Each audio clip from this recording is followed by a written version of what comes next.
Всем здравствуйте, с вами Чайная линия, и сегодня мы хотим взять интервью у человека из Австралии, зовут его Дэвид. Он представляет компанию Ларсон и Томсон на рынке уже очень давно, на чайном рынке Австралии. И сейчас зададим немного вопросов по поводу чайной культуры именно в Австралии. Hello David, can you introduce yourself and your company for Russian? Alex, it would be my pleasure to do so. I'm David Thompson, and I'm from Australia, and I began my tea business in 1992 with a fellow Australian called John Larson, and at that time I was buying antique furniture and decorative art in northwest India, and I was staying with John Lawson. He was in the garment business. He was manufacturing ladies' clothing in New Delhi. And we both came to the conclusion that there wasn't very good quality tea available in Australia. And the quality of Indian tea we were drinking in New Delhi was much, much better than what we could find on the supermarket shelves or in the specialty shops in Melbourne. So we decided to enter the tea business, and John had regular containers going from New Delhi, in some cases from Rajasthan, to Melbourne on a monthly basis, and there was always room inside those containers. So the first shipment was of an Indian tea brand called Chu, and we just put it in with the garment orders, with the Madras check shorts and the shirts for young women. And that was in 1992. And so the business just sort of began really because I was buying this furniture, and I had these old almiras and wooden chests, antique furniture, and there was nothing inside. And I thought, what can I put inside? I have to fill, because with freight you pay for space. So if the chest is empty, you might as well put something inside. And I thought, what is legal to export from India? So I chose a legal drug, tea. Legal drug. Yeah. And so it just began from there, from a very small way, and we've grown from there. That's inspired you to start tea business? That inspired me, and also the fact that my grandfather and great-grandfather had had some business in tea, but a long time before my birth. From the 1870s, my great-grandfather was a grocer in Melbourne. He had maybe 15 shops. And my grandfather and his brother had a business in Colombo and Singapore and Melbourne in the 1890s. So in my blood there's tea is in my blood. Yeah. Tea business is a family business. Yeah. To some degree. Do you like tea, and what tea for you? I love tea, and if someone says to me what's my favorite tea, it's well, what mood am I in? And then what time of the day is it, and what's the weather like, and so many things. So I tend to probably start with something strong in the morning. If I do have English style tea, I'd have it in the morning, but I'd make it Indian style. I'd put the milk and the sugar and the black tea into a saucepan, and I'd add some sugar, and I'd bring it to the boil and make a sort of an Indian, very strong caramelized, thick Indian style tea. In winter I'll do that.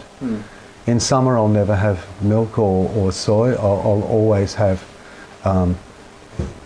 white teas, green teas, oolong teas, everything. Like in Russia, in our country also, people in different times prefer different tea. It depends on the weather. Yeah. Depends on the temperature. Well, and I think that's the beauty of tea, because it's not just one thing. There's every flavour is available. So when people say to me, sometimes when I do trade shows, and I said, "Oh, would you like to try some tea?" And they said, "Oh, no, I don't drink tea." But I think, well, what is tea? There are so many different flavours. Almost, I can't believe that people can't accept one of those styles of tea. I think the same. Yeah, yeah. Try with tea. With, I will. fancy English and kuncha. It's a good one, I think. Have you ever tried?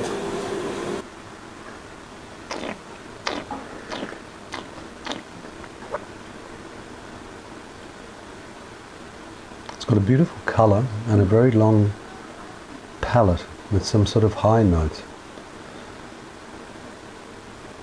So from Shishiwambana? No, it's from Linsan. Linchang. Mm. Is tea popular in Australia? Is tea popular in Australia? In my grandmother's era, it was very popular and more popular than coffee. And that's probably from, the 1850s when the Anglo-Saxons first came to Australia and displaced indigenous people. Since that time until probably the 1950s, so for about 100 years really, there was a very strong tea culture, even longer, from the first Anglo-Saxon settlement, Anglo-Celtic settlement in the 1780s. Tea was strong. And the links between Calcutta and the port and the settlement at Sydney were very strong from the 1770s onwards. The Calcutta was 21 days by sailing, I think, if the trade winds were correct. And so there always would have been tea coming from India from 1850s or so, and then later on from Sri Lanka. So it was popular then, but then in the 1950s tea started to lose a bit of momentum in the Australian market. And what happened was that a lot of Italians and Greeks emigrated to Australia after the Second World War, and the Italians brought coffee culture with them. And so slowly from the 1950s onwards, coffee started to come up. And coffee now Yeah, and coffee now is certainly the predominant drink. It's far more accepted by people. And tea is probably, in a cafe, maybe if they're selling 10 beverages, hot beverages, 9 will be coffee and 1 will be tea, as an average. I think it's why coffee easy to prepare. It's faster. It's faster. Well, you can put it through a machine, and you don't have to understand the subtleties of this tea, because the thing with each tea is every batch is unique. So you can't use the same rules to make all teas. You have to adjust your water temperature. You have to adjust the amount of time you brew for, and not everyone's comfortable to do that. That's my feeling. So I think it's more out of consumers' lack of knowledge and their slightly fearful and intrepidation of specialty teas, because they realize that you can't just press a button on the machine and it comes out the other end. It requires some thought process and you have to, someone once asked me, do you read tea leaves? And I said, oh, no. And then I thought about it and I thought, actually I do read tea leaves, but I read them to learn how to brew. What if it's a green color, I think, okay, water temperature should be lower, like that. So we do read tea leaves, but not like a palmist, I think if you start business, coffee business is easier than start tea business. The market is much bigger, so it's easier in that sense, but it's also more competitive. And easier to educate personnel. Because they want to be educated. In tea, it's not quite as sexy, it's not as appealing, I don't think, to a general public.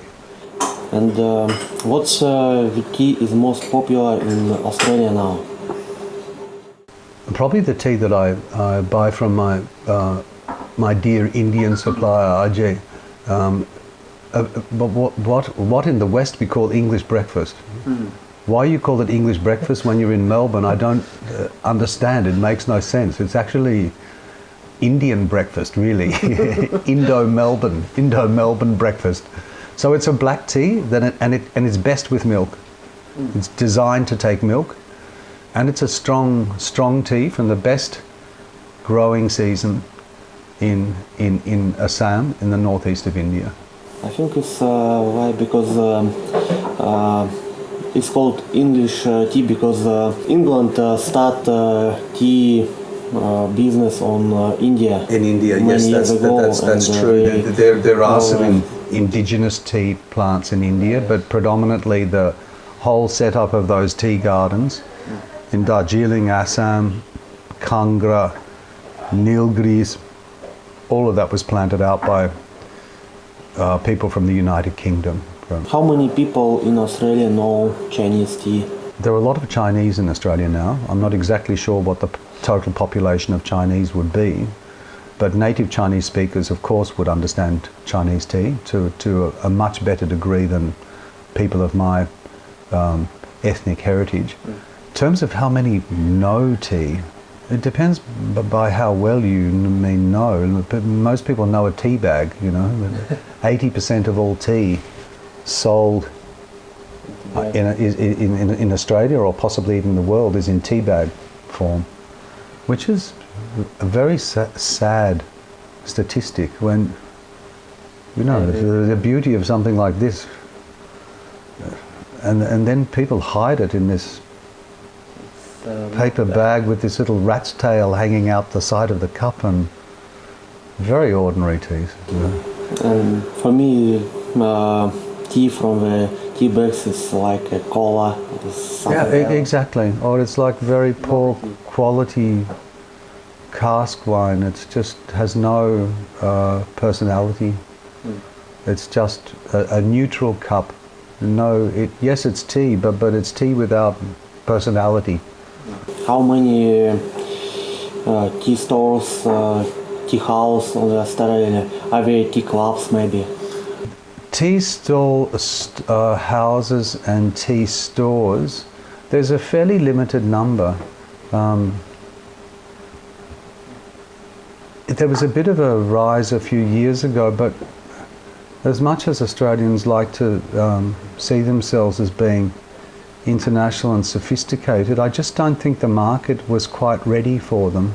And there were some very passionate people who opened tea stores who had beautiful teas and beautiful quality teas, but it was difficult for them to get traction in the market.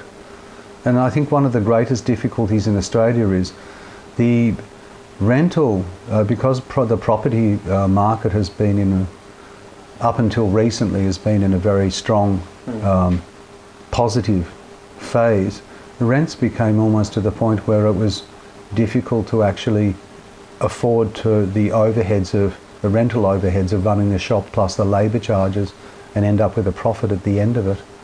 And you'd open a tea shop and then people would come in and say, I'd just like a coffee please. And so how to,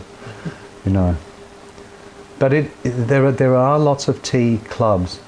So in some ways it's almost like an underground movement where there are a number of people who meet on a semi-regular or even an irregular basis, and they just get together as friends and they have samples or teas that they've bought online from, sometimes from China, sometimes from Japan, sometimes from Taiwan, and they just get together and they share what they've got and they say, I've got some great Japanese green teas from this region and why don't you come over, and they'll have some light food and snacks. It might be in somebody's house. So there seems to be a lot of that, so that some of the most passionate people are working that way. And they get together on the park or on the houses, on the forest. Exactly. That's exactly what they're doing, Alex. Yeah. How many companies sell tea by internet in Australia? I actually don't know for a fact, but I would have thought there'd have to be probably 20 or more. There could be more than that, so probably best not to quote me on the exact figure, but there's a number of them doing that. Do you sell tea by internet for retail or just a wholesale? No, I also, my sort of retail window is through the internet. So I do sell my teas at retail over the internet. And then from my warehouse, I wholesale to my cafes and restaurants and other businesses that I've been working with for a number of years, or in some cases just commenced working with. Are there in Australia some tea festival or something like that? Maybe somebody Both Melbourne and Sydney have tea festivals. I'm trying to think, maybe 5 or 6 years ago the Sydney Tea Festival commenced, and it was held in a very large sort of industrial, a broken factory area on the edge of Sydney. And the first day there were 10,000 people, and there were 20 of us exhibiting, and it was incredibly busy. It was so exciting. It was a lot of fun, and they've been very successful, and they've continued, and they've been in Melbourne twice, I think, and possibly the third one will come. So generally in early spring, that tends to be the time when we do them, or towards the end of winter and moving into spring would be more accurate. But they're going quite well. So there is a market there, and people are interested to learn, particularly younger people who aren't sort of so fixed in their opinions.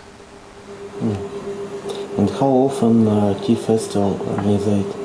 On an annual basis, just once a year for the Sydney and Melbourne tea festivals. And some other ones I think people have been... At the same time or different times? Different times. And what kinds of tea Australian people prefer to drink, and what about quality? If low quality, high quality, or middle quality? If we talk about whole leaves, not about tea bags. Okay. If we're talking about whole leaf, I'm sure everyone would prefer to buy high quality, but it depends on how fat your wallet is, or how much your credit card limit is, and what people want and what they can afford are quite often two very different things. At the moment our economy is it's slightly unhealthy, and consumers have been to a large degree sitting on their hands. They haven't wanted to spend money. So I suspect that price will become more important in the next couple of years. And what's generally on offer, loose teas available in supermarkets and boutique supermarkets, generally tends to be of a reasonable quality, but nothing startling. If you want higher quality, consumers are probably more likely to purchase on the internet, because the seller can have lower overheads. They don't need to worry about renting a shop front, and they can probably have a slightly lower profit margin because their overheads are lower, and therefore they can afford to sell higher quality teas with a lower margin, and the consumer ends up getting a reasonable deal out of it. Yeah, and in some cases you can probably request samples from these companies. You can try out samples of the same style of tea from 3 or 4 different companies and work out which one suits your palate and enter it that way. You talk about high price on the rent. How much the rent stores per square meters?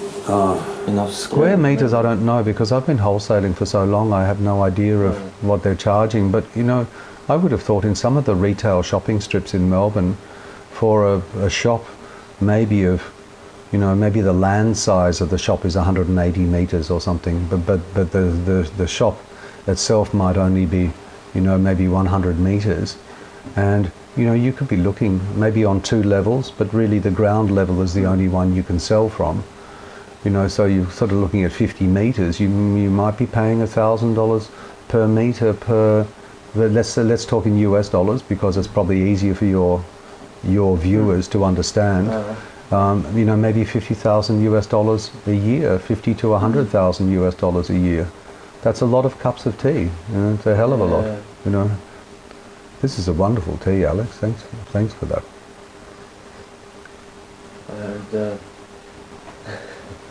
What's about age of tea consumers?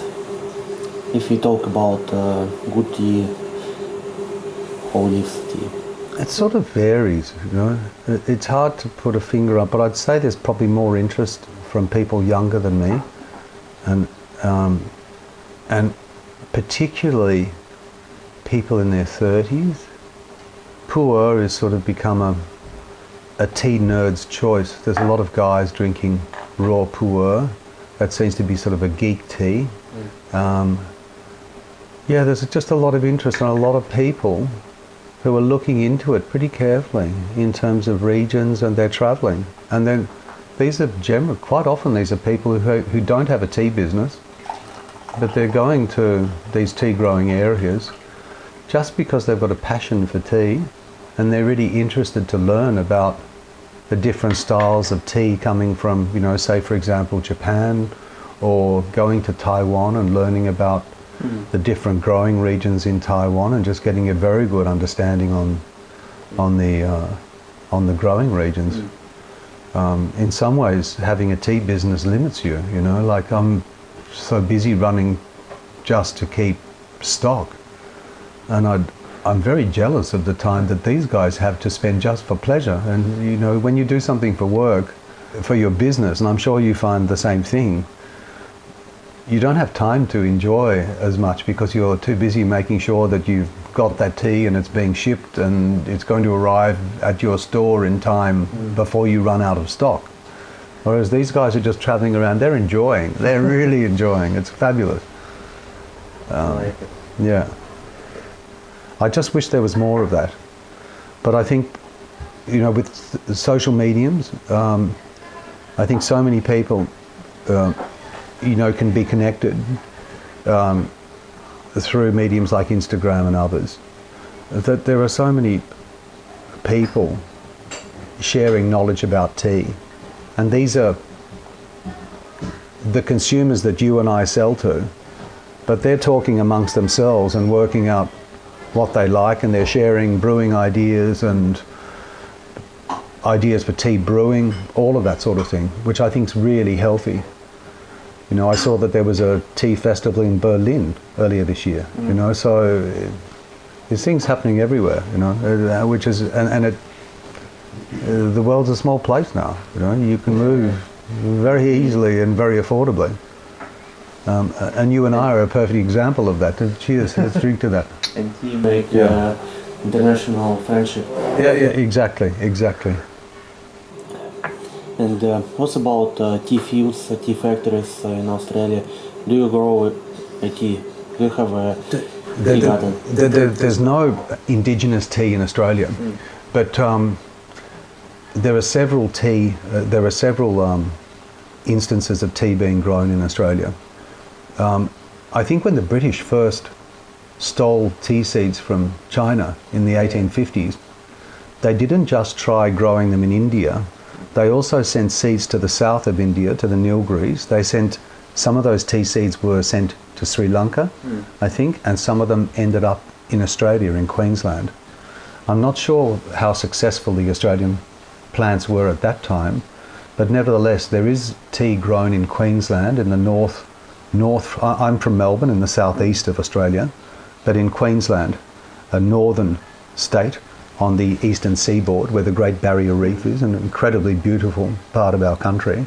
There's tea grown in the hinterland there, some black tea, and I think that might be mechanically harvested, because the problem we have is our labour rates are very high, because we're very fortunate to enjoy a very high standard of living.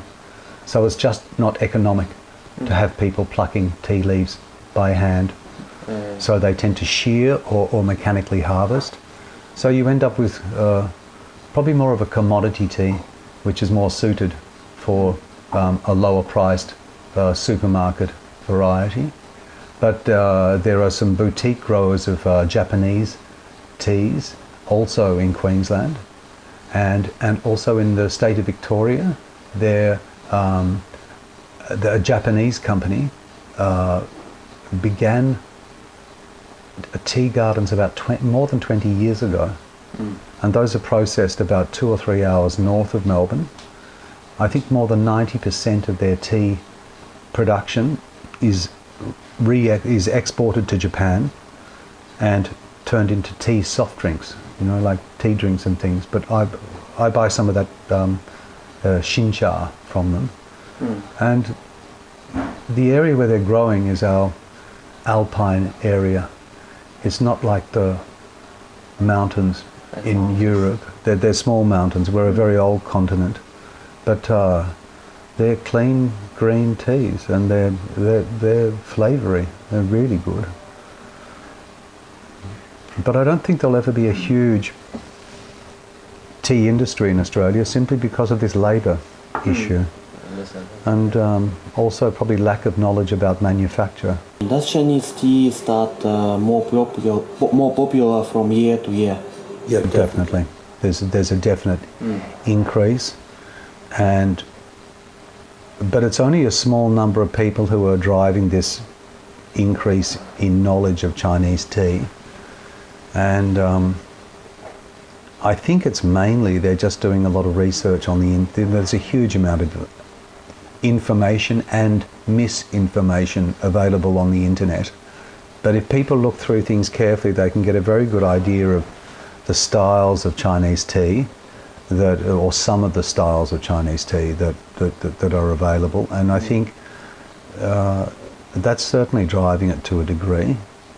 And so even some of the baristas in the coffee companies are starting to realise that tea is actually probably a more sophisticated and more varied product than coffee is. If you think of, you know, tasting of 30 coffees, gosh, to pick the difference between them, Alex, you know, it's not like drinking 30 different teas from 30 different growing regions in China, you know, which I agree with you. Even someone who's never tasted tea before could realise that one was different to the other. They're distinctly different. It's actually easier for people to choose the difference. Whereas coffee, the differences are very slight, and you have to have a highly tuned palate to discern the differences between them. In our country, many people drink tea for health. Is that the same like in our country? Unfortunately, yes. And I say unfortunately because every week the phone would ring at least once a week, and someone would, or an email would come, and they'd say, "Oh, I've got some medical condition, and can you suggest a tea for me to drink?" I understand that they've got a medical condition, but I don't look at tea as a health beverage. I'm not a doctor, you know. Yeah. How can I advise someone about the health benefits of tea? I drink it because I like the taste. And I think everyone should really just look at it because they enjoy the flavour of a particular type of tea, or maybe in the process of brewing the tea and talking with friends, they relax. And maybe I think that's actually the health benefit. The fact that you decide, I'm going to make that tea to the best of my ability. I'm going to focus my attention only on making the tea and enjoying the companionship of my friends. And I'm not going to worry that my credit card is over the limit, or that all these other things are happening outside of making the tea and the friendship I'm having with my friends. So I don't feel comfortable calling it a health beverage. There are people who are qualified in that area, herbalists and naturopaths. Those people have more credibility. If I start telling people that they'll live to 120 and they'll never get cancer, no one will believe me, and they shouldn't either. You know, so that's my feeling on that area. If Australian people prepare Chinese tea, what style they prefer? English style or Chinese style for preparing tea? If you're talking about my mob, the Anglo-Celtic people, many of them would probably still prefer to brew in that English style with milk and sugar, particularly older people. But the generations below me are far less likely to use a dairy product. The incidence of veganism has grown rapidly, and people preferring not to eat meat, and that also has affected consumption of dairy products like milk and cheese, etc. So those people wouldn't be likely to drink milk, black tea with milk. They're more likely to move into other areas of green teas, and then the more sophisticated ones will get into oolongs and pu'ers and yellow teas and this sort of You thing. can't drink it with milk. Sorry? You can't drink it with milk. No, you can't drink any of those teas with milk. There's only really the breakfast teas, the strong Assam black teas that really, they benefit from milk. Yeah. In our country, many people think if they drink a lot of Chinese tea, they will feel a little bit drunk. Is somebody in Australia think the same? I think probably in that sort of geeky pu'er set, that with people drinking raw pu'er and pretending that they get high on it, that seems to be the case. But in fact, I'm sure that's to some degree a motivation. In our country, for many, for one underground group is very important, and they buy Chinese tea because they want to be a little bit A drunk. little bit high. I want to get high on pu'er, on raw pu'er, yeah. I think there are other substances you can get a little bit higher on. And you make a tea business many years. Can you tell interesting or maybe funny story about it? One.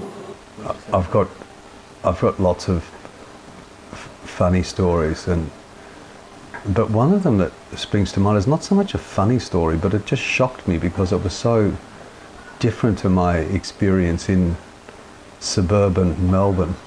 Many years ago, I was at a tea estate in Assam with a group of Australians. I think there were about 10 of us, and there were 2 jeeps. And we stayed at one tea garden one night. We were doing a tour of Assam, going from one garden to another, to another, to another. And we stayed at one garden, and there was a strike, like what the Indians call a band, which means there was meant to be no movement of cars.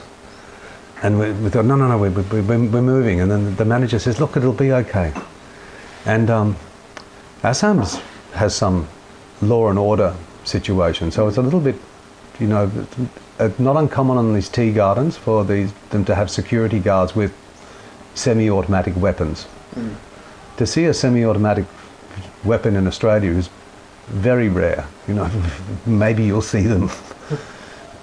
The police will carry guns, but it's not to see these long semi-automatic weapons. So this manager of this tea garden said to me, he said, I'm giving you my best man. Take him with you, put him in the front seat, and when you go through the village, just tell him to keep the gun up so people can see through the window that you've got someone with authority to take you safely. And he said, when you finished with him, he said, you drop him at the front gate of the garden, and it'll be fine. So we took him for 3 days. With us, we had our own security guard.